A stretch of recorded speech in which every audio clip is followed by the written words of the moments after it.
First is the packaging. I mean, everything is packaged in plastic. So I'll show you. So I got some strawberries. So everything is like in plastic, like fully packaged. Everything, even lemons.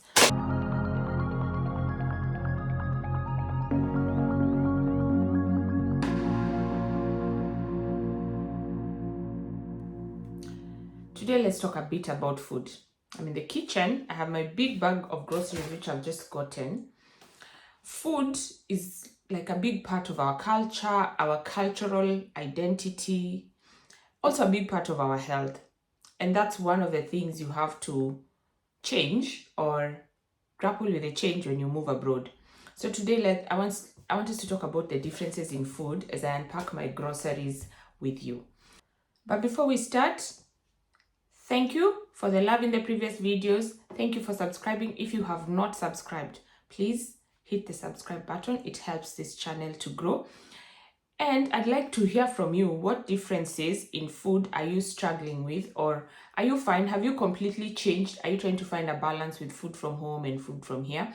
Today, I just want to talk about everything from how the food is packaged, my relationship with food and how that has changed, because I find the relationship with food here is a bit different. What I'm avoiding, what I've taken up, what I'm enjoying, and what I'm not. So, first of all, I do this like maybe weekly because I don't have much space anyway. You guys know how small the kitchens here are. So the first thing for me that I noticed was the difference. First is the packaging. I mean, everything is packaged in plastic. So I'll show you. So I got some strawberries. So everything is like in plastic, like fully packaged. Everything, even lemons. Those are blueberries. Like even carrots, even potatoes. Everything is in plastic packaging, and I struggle with that. Of course, first for the environment. Like back in Kenya, we had banned polythene bags, but then you come here and you're like, the amount of polythene being used is still too much. As much as they're still trying to put some control, it's still too much. Now, the one thing I really struggle with, guys, is the relationship between the source of my food and the relationship I have with the source of my food. So mostly I buy everything from the supermarket. I pick my carrots. Like, I don't know where they're from. Yes, I know it's on the packaging, but I don't feel that relationship with my food. So back home, I loved that experience of going to the market. You touch your tomatoes, your onions, you choose them, you have a chat with the lady. And for me, it's the chat I had with those women that matters more. I feel like as much as I might not have known who the farmer was, just the relationship I have with these women. They would tell me where they've gotten their groceries in the different seasons, and you'd have a chat, and you had sort of a relationship. You even know them, you know their children. I was at a point where, like, I had this lady. Now I never even used to go around the market. Susie, I would call her and tell her everything I want. She will go pick it up, put it in her stall, and then I'll go to her and pick everything up and also buy from her. And I knew her children, like I knew the women in the market. Like, that's the relationship, the kind of relationship I miss. You go to your butcher, you know your butcher, he knows what you like. When he sees you at the door, he knows exactly what you like. But here you're picking everything from the shelf. And for me, it just feels like very distant. My relationship with the people who grow the food or the people who sell the food feels very disconnected and very distant. So I really miss that. And then just picking meat from the shelf, honestly. So meat is also packaged in the same way, like that. So picking meat from the shelf doesn't really feel like I'm close to it. We have a local butcher who we've started going to. And the other thing about meat is it's cut into its different portions. Like, you get the steak, you get the leg, you get the ribs, whatever you like, whatever cut of meat you fancy, which is fine. But then the meat here also cooks very quickly compared to home. And so the meat we're actually enjoying, and it doesn't taste the same. The meat we enjoy in this house is like the cuts that you slow cook. So we look for shin. We actually discovered from our local butcher we can get shin, and it's not many people who like it, so it's not always there. So we look for shin. We look like the oxtail, the pieces of meat we can slow cook, because that's what we enjoy. These other meat cubes and whatever, they cook in 5 minutes, and me, you can't convince me that's beef or lamb is nice. We live in Wales, so the Welsh lamb is nice. But yeah, that's the other thing about meat. Everyone says the food tastes like nothing. It's true. The food here is less tasty. The food at home is really, really, really, really, really, really, really tasty. The food here is less tasty. So I find ways around it. So let me continue. Yeah, so we have, this is like meat and sausage. The sausages here, I like that the meat content is higher and you can get a huge variety. But also, again, we'll talk about health and additives that are in food. So the sausage, taste of food. I have bananas here. These ones I don't compromise. I go for organic, because the other bananas I find do not taste nice. So it's more expensive. I think this was £1.50, but I go for organic. We like bananas, so I go for organic bananas. That one I don't compromise. Same as carrots. Carrots, I go for organic carrots, because the others do not taste. They just don't have a taste. Yeah. Apples, we love apples in the house. Apples are, I would say, one of the most affordable fruits. Apples, grapes, so always good to have them. Oranges as well, and then you have the easy peelers. You have different types of oranges, which is fine. But like you're seeing, guys, everything is in papers. Like these are potatoes. So I mean, who sells potatoes in like a small bag like this of 5-6 potatoes? Funny enough, it's enough for our family, but you know, I'm used to buying potatoes in the big bucket. They have a lot of soil and sand, and then you touch it and then you pour it and you choose the potatoes you want, and you feel like, yeah. So that's potatoes. Yeah, some more potatoes. Potatoes are in varieties. So you have Maris Piper, you have your baby potatoes. Maris Piper we use is like all round. You have baking potatoes, specifically for baking. You have, I think it's the red potato for mash. There's another potato for chips. Like the specific potato for specific uses. The breeding here is on another level. Onions as well, but everything in plastic, like I said.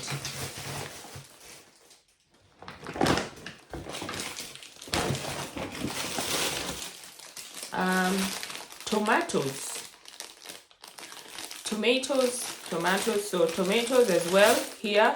The tomatoes here are not very good for stewing, so I'm yet, the ones on the vine, I'll show you. The ones on the vine, like this one, a bit better, but for stewing, not so much. But yeah, we use what we have. The other brand of tomatoes I like,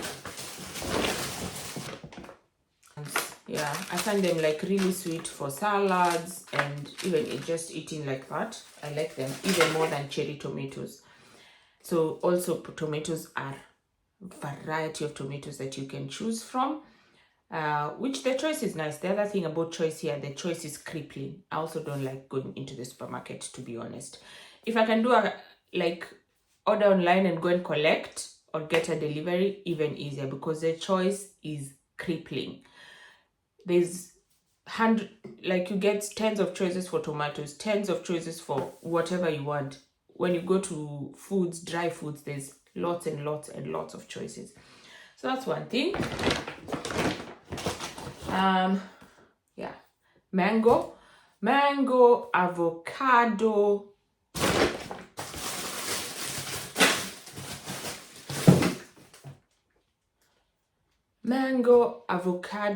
pretty expensive, but We love it. Honestly, to just eat healthy. We love them. It's not what you'd buy back home. You find the apples, the grapes are cheaper back home, are cheaper here. And then like the pineapples are not great. The pineapples, the mangoes, the avocados are then more expensive here. So what's cheaper back home is like more expensive here. So sometimes you have to adjust, and then you eat more of the strawberries, you eat more of the blueberries, and then there are classes. So they are like regular strawberries, and then if you go, like you'll go to Tesco or you go to a supermarket like Tesco Finest will be sweeter. So there are classes. So there are those that are sweeter, there are those that are just regular. Of course, they're cheaper, the others are more expensive, but that's how it goes.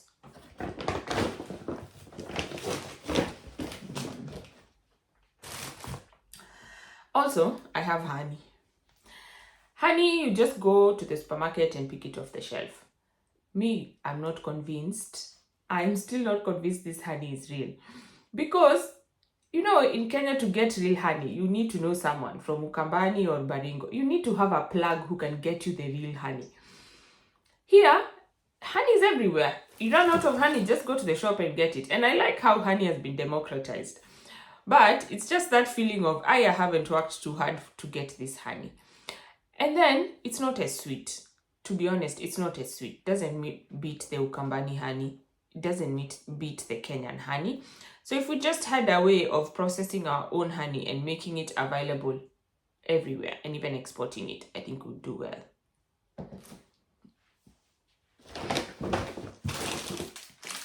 I have some spaghetti,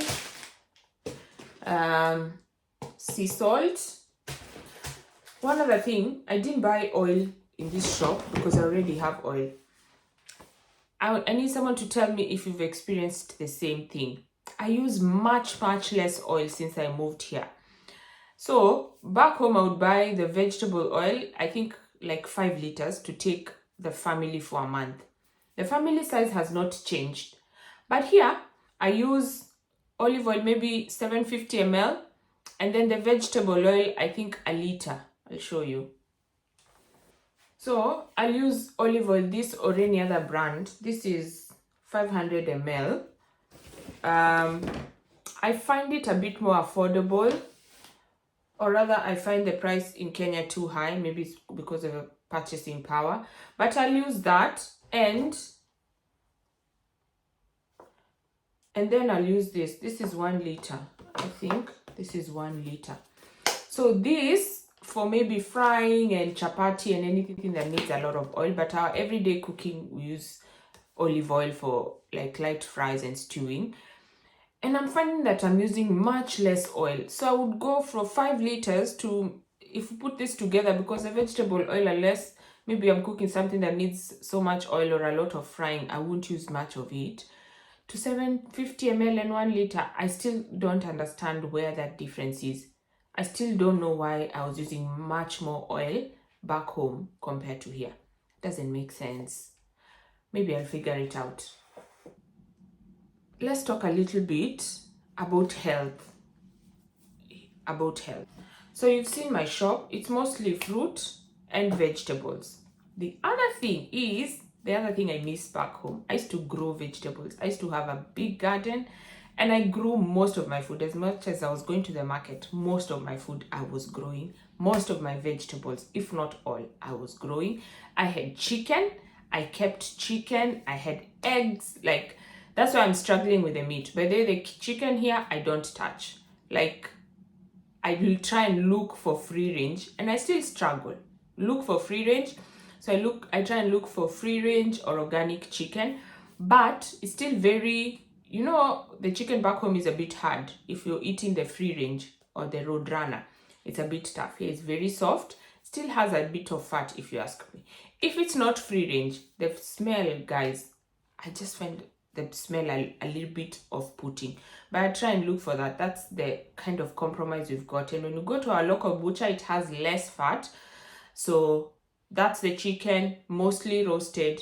That's how we try to enjoy it, or thighs, or just certain parts of meat. Also, it's pretty affordable, pretty cheap, so you can have different cuts of the chicken, the legs, the thighs, pretty affordably. You don't have to break the bank. I just struggle with the taste a lot. I struggle with the taste of chicken a lot. Talking about eggs, I got eggs as well. Now, let me tell you a story. I've told you I used to keep chicken. So I struggled finding eggs that taste nice because I was eating the free range eggs. And then the eggs here are tasteless, to say, for lack of a better word, tasteless. But I found it. So Marks and Spencer eggs, these are the ones I buy. I will go to other supermarkets, Tesco, whatever little shop. Eggs, I will go to Marks and Spencer. I have tried all the others. I've tried all the other free range eggs. We've even tried from farmers. My husband likes the ones from farmers, but me, no. These are the ones that are closest to home. The yolk is red. The taste is as closest to the free range egg as possible. So Marks and Spencer eggs are a winner for me. Those ones I don't miss here because I like boiled eggs. So talking about health, so my shop honestly is mostly vegetables. So I had a garden back home. I had chicken. I miss that because now I have to buy most of the things. This spring, our garden here, we started a small garden that did pretty well. So we have spinach. We have a lot of spinach supply, which I love. Some herbs, a bit of lettuce, and I'm hoping next year we're psyched up to like really work on the garden and have more stuff. We even have a bit of tomato, which we weren't sure it would grow, but it grew, and sunflower and flowers and all that. So that's something we're looking forward to next spring because now summer is coming to an end.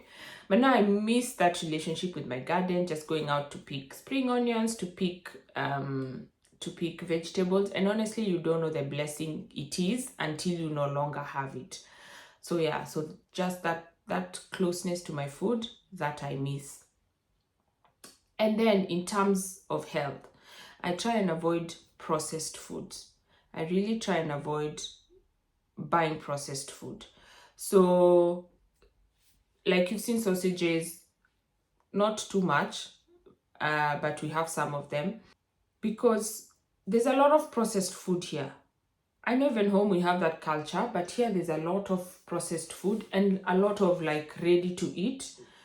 You can find a lot of ready to eat in the supermarket or wherever. Any small shop you walk into, there's a lot of ready to eat. There's a lot of processed food, but it has a lot of sugar and it has a lot of salt. And if not that, a lot of preservatives, which is not good for health. I was actually watching a certain lady, I've forgotten her name. She was talking about her experience of moving from UK to US. And here, I think the EU, there's a bit of more regulation in terms of food safety compared to US. And she just talked about how her hormones changed, her periods changed. And she realized it's just because of the food she was eating and because of the content of the food she was eating. She gained a lot of weight in a very short period of time. And that's the reality. Like if you eat the processed foods, that's what's going to happen. Most of it is not good for us. Part of my career, I worked in food safety. And so for me, I'm that person who will walk into the supermarket and then you'll find me picking an item and reading the label. Because sometimes it's written, oh, healthy, written all this. Just go to the fine print. And one thing here that has really taken the heat is bread. Bread has a myriad of ingredients. When bread is just supposed to be wheat, flour, water, salt, yeast. Yeah? No? So the kind of things we put in our body, sometimes it's good to sit back and watch. So to try and avoid eating processed food, I just try to avoid buying. Not that I don't buy. I have some chocolates here. Of course, you find some biscuits and all, but I try and avoid buying in bulk. Sugary stuff in bulk. So that's how I try to work around it. I'll tell you, I worked in a factory for I think a few days when I came here, 3 or 4 days. It was a factory that manufactures the healthy bars, healthy chocolate bars and oat bars and all those things. And guys, just stay away from those things because I just watched how they're made and it's like, this is a lie. It's a lie, honestly. Not to spoil anyone's business, but I mean, your food is your medicine. So that's how I try to keep it healthy, keep it home. So we get spinach from the garden, mix in a bit of herbs, get mostly from the supermarket. Lots of meat. I haven't shown you meat because we bought it before, but it's mostly shin. Chicken, we try and go for free range. We also get a lot of fish. The varieties of fish are amazing. So you can get so many different types of fish. My favorite is sea bass and salmon. We also get tilapia, which we get back home, but it doesn't taste the same, but it gets that feeling. It gives that feeling of home. So you get all types of fish, all types of sea fish and all that. And so the thing about food here is you'll get all types of food. Like, the choice is crippling, guys. I said you'll get all types of meat. You'll get if you want to experiment, I love it. You get all types of things, but I still say the food at home tastes better. And then, of course, we have like African shops, Middle Eastern shops, which will stock the brands we know from home, which will stock things like maize flour for ugali, which will stock sort of African food, dry fish, and all those kind of things. So you can get that. You can get your yams, you can get your sweet potato. I also like to get sweet potatoes from there because the ones in the supermarket, it's the orange flesh potato, but really they don't taste nice. There's also milk. Milk is, I find, the same price. It's about the same price as home. And then you get whole milk, semi-skimmed, fully skimmed, all varieties. I've just recently discovered the filtered milk is thicker and tastes more natural, I think, and closer to what we have at home, but it's like double the normal price of milk. Why? I don't know. But yeah, so that's the food. To try and avoid like the over processed food, we're trying to now start making our own like cakes and things like that. Honestly, I should have started sooner. I don't think I have the time. But you find the cakes here, the biscuits have much more sugar than back home. So if you make it at home, much better for you. My daughter loves chicken nuggets, and we've also started to make chicken nuggets now. You can just buy the breast fillet and make it, as opposed to going to McDonald's or whatever. So just trying to keep it healthy and keep it clean. So that's my food shop, guys. Wasn't everything. Things like rice we already bought. Some things are already there. But yeah, that's basically my food shop and how it is. So tell me what's in your grocery bag. What do you think is missing from mine? Or what are you adding to yours? How are you keeping healthy? How are you still trying to enjoy the food as much as it doesn't taste like back home? Which ways are you trying to enjoy? So yeah, let me know in the comments. Thank you for watching, and remember to subscribe.